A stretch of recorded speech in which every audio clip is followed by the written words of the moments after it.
बहुत बड़े पैमाने पे संत महात्मा गुरु ऋषि मुनि बड़ी संख्या में लोग आए हैं कुंभ में। बड़ा आयोजन हो रहा है। मैं तो सभी साधु संत ऋषि मुनियों से यही प्रार्थना करूंगा कि जब वो जाएं तो अपने साथ किसी और को भी लेते जाएं यहां से, क्योंकि यहां पर बहुत लोग ऐसे जिनको जो काम नहीं करना चाहिए वो काम कर रहे हैं। अब दोनों काम बिगड़े जा रहे हैं उससे, न वो काम जिसके लिए वो थे और जो काम आज कर रहे हैं वो भी बिगड़ रहा है। इसलिए मेरा साधु संतों से ऋषि मुनियों से यही प्रार्थना है कि जब वो यहां से जाएं तो किसी साथी को भी यहां से लेते जाएं। ये जो झगड़ा चल रहा है भ्रष्टाचार को लेकर के, इस सरकार ने करप्शन की सब सीमाएं तोड़ दी। इतना करप्शन कभी सुनने को नहीं मिला होगा, देखने को नहीं मिला होगा। और करप्शन को छिपाने के लिए जान ले सकते हैं ये लोग। ये इतने हृदयहीन हैं कि जान पर राजनीति करते हैं। ये हृदयहीन दल है। बरेली का लेखपाल जिसका एक शरीर का हिस्सा मिल गया, एक शरीर का हिस्सा मिला ही नहीं अभी तक। सोचिए आप, अपना भ्रष्टाचार छिपाने के लिए, और तमाम लोग उसमें शामिल है भ्रष्टाचार में। हत्या हो गई। और लखनऊ में तो अब तो भ्रष्टाचार की आम चर्चाएं हैं। ट्रांसफर पोस्टिंग, हर विभाग में रेट तय हो गया है। अभी तो एक विभाग की सूची कही जा रही है, और एक व्यक्ति तो ऐसे हैं जिन पे अगर आरोप या चर्चा की जाए भ्रष्टाचार की तो वो श्लोक सुनाने लगते हैं। अभी उनसे किसी ने भ्रष्टाचार को लेकर के सवाल किया तो वो श्लोक सुना रहे हैं। पूरा स्वास्थ्य विभाग, जानकारी कर लीजिए किस हालत में है। इतना स्वास्थ्य विभाग कभी नहीं बर्बाद हुआ होगा। दवाई, इलाज से लेकर के सब में भ्रष्टाचार। ये तमाम अपने भ्रष्टाचारों को छिपाने के लिए इसी तरह की घटना करते रहेंगे। इसलिए हम सबको सावधान रह करके इनके साथ मुकाबला भी करना है।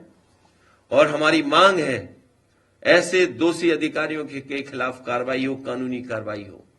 और कानूनी कार्रवाई अभी नहीं होगी तो जब कभी समाजवादी लोग सत्ता में आएंगे, इसकी पुनः जांच कर करके इनके खिलाफ कार्रवाई करने का काम होगा।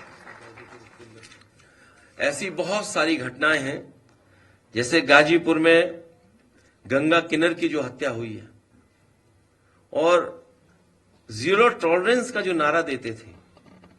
आप लोगों पे भी इतना दबाव है, उसके बावजूद भी हम लोगों को इतनी घटनाएं सुनने को मिलती और देखने को मिलती हैं। इनके लोग तो इतने दबंग हैं कि थाने में रिवॉल्वर लेकर के पहुंच जा रहे हैं। वो भी कहां? जहां मंत्रीगण आसपास रहते हैं वहां।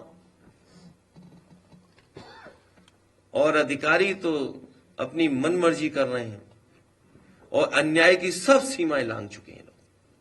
मैं एक बार फिर अपने डेलीगेशन में जितने भी लीडर्स गए उनका बहुत धन्यवाद देता हूं कि वो गए वहां पर, उनका दुख दर्द सुने। हम आपके माध्यम से भरोसा दिलाते हैं कि समाजवादी पार्टी उनके साथ है। हर दुख दर्द में उनके साथ खड़े दिखाई देंगे। जब कभी भी समाजवादियों को मौका मिलेगा, हम उनको न्याय दिलाने के लिए आज भी लड़ रहे हैं और भविष्य में भी उनको न्याय दिलाने के लिए लड़ाई लड़ते रहेंगे।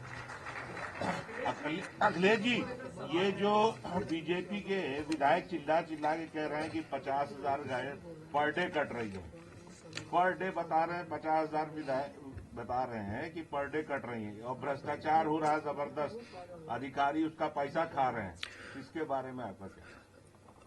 दुख है इस बात का कि मुरादाबाद में एक नौजवान को इसी तरीके से मार दिया गया आरोप लगा करके। जब उनका विधायक ये कहता है कि 50,000 गाय प्रतिदिन काटी जा रही हैं, तो आखिरकार मुख्यमंत्री कर क्या रहे हैं? ये सनातनी मुख्यमंत्री जी कर क्या रहे हैं? या वो विधायक गलत है या 50,000 गाय काटी जा रही है, ये सच है।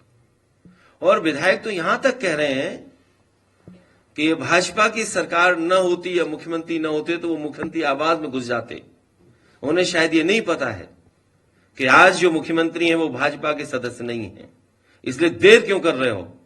अगर 50,000 गाय प्रतिदिन काटी जानी है तो आइए लखनऊ और जाइए, घुस जाइए मुख्यमंत्री आवास में। सर, मिल्कीपुर को लेकर सवाल है, जो बाई इलेक्शन आपने देखा है 9 सीटों पर, उसके बाद मिल्कीपुर में आज सभा में चुनाव की तारीखों का ऐलान हो जाएगा। कितने ट्रांसपेरेंट इलेक्शन की आप उम्मीद कर रहे हैं और किस तरह की स्ट्रैटेजी होगी समाजवादी पार्टी? मैं मिल्कीपुर के चुनाव के लिए आप सभी पत्रकार साथियों से कहूंगा कि सबसे फेयर इलेक्शन होने जा रहा है। इससे फेयर इलेक्शन आपने कभी नहीं देखा होगा, ना देख पाएंगे। इसलिए आप लोग सब कैमरे के साथ पहुंचिए। आपके साथ साथ मैं देश के पत्रकार साथियों को भी बुलाना चाहता हूं, और साथ ही साथ क्योंकि अयोध्या ऐसी धार्मिक नगरी है, वहां का चुनाव जब होगा तो न केवल देश के पत्रकार देखें बल्कि अंतर्राष्ट्रीय स्तर के भी पत्रकार आए और वो देखें कि भारत में और खासकर यूपी में कितना फेयर इलेक्शन होता है। वो अगर रहेंगे तो उन्हें एक फेयर इलेक्शन देखने को मिलेगा। अखिलेश जी, संभल में अब तक 54 लोगों के ऊपर मुकदमा दर्ज हो चुका है, महिलाओं को भी गिरफ्तार किया जा रहा है, तो क्या समाजवादी पार्टी उन्हें कोई लीगल एड प्रोवाइड करेगी? उनको पूरी कानूनी मदद दी जाएगी, और साथ ही साथ हमारे साथियों ने कहा है कि बहुत गरीब लोग हैं जिनके साथ अन्याय हुआ है, उनका नुकसान बहुत हुआ है। अभी जो कुछ हम लोग मदद कर सकते हैं उनकी करेंगे।